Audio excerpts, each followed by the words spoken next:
Yesterday, during our series on Snowmageddon, we reflected on the emotional and medical impact of the storm. And from a practical sense, it's a slow process of recovery. But Alex, now I'm a bit curious about how local services are trying to make it easier for folks trying to deal with these kinds of storms. Well, Paul, storms impact people in so many different ways, and we have to think about more than just the amounts of snow that is going to fall and how long that power is going to be out. So I had a chance to speak to some folks who do the work behind the scenes to make an event like Snowmageddon a little easier to handle. Snowmageddon crippled life as we knew it for 2 weeks, putting a burden on us in ways we couldn't imagine. The massive storm was unique in how it disrupted people's lives, as Delmarva had to deal with snowy and icy conditions for weeks, resulting in many people being out of work and school.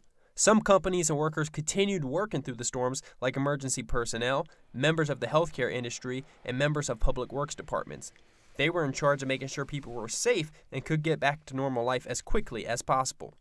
Cheryl Hoppel, who is the emergency management coordinator at BB Medical Center in Lewis, was working during Snowmageddon and made sure operations went uninterrupted during these storms. We knew the storms were coming, and we began preparing several days out. Despite the storm's setbacks, Cheryl and her team at BB worked to ensure that they would have all the supplies needed to get through the crisis.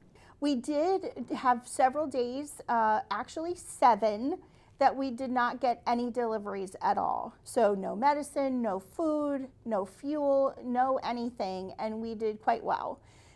We were starting to run out of food at the end of those 7 days, but that's when everything started to open up. Supplies weren't the only things the hospital had to worry about. BB also had to worry about staffing. We make sure that we have enough staff for all of the units. We had doctors stay over, and any other support staff that you could think of. All in all, BB had minimal disruptions in services during these storms, and Cheryl reflected on BB's emergency preparedness program 10 years later. Our experience with all the things that we go through has made us better. In Rehoboth Beach, we talked to Kevin Williams, who is the Director of Public Works, to shed light on how Rehoboth prepares for storms like Snowmageddon.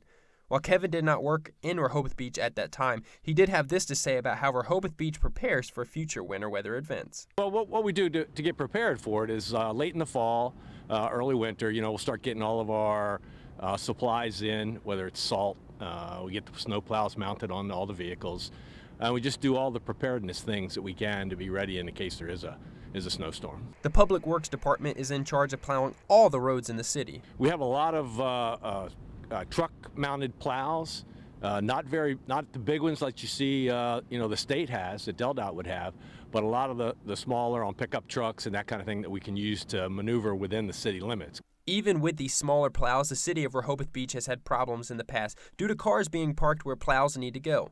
This was the scene back then, captured in these photos provided by Rick Collier of how Rehoboth Beach Public Works Department had to clean up during Snowmageddon.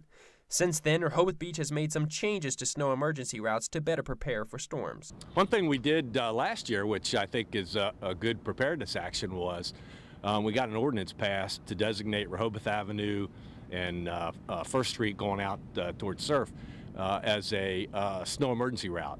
Snow emergency routes allow for the city to enforce a ban on parking on the streets, resulting in a quicker cleanup of the streets. Snowmageddon was a trying storm for many here in Delmarva, but there are many who were working behind the scenes so we could be worry-free. A decade removed from Snowmageddon's fury, we can rest easy knowing that they have improved in their ability to adapt to handle this type of storm in the future.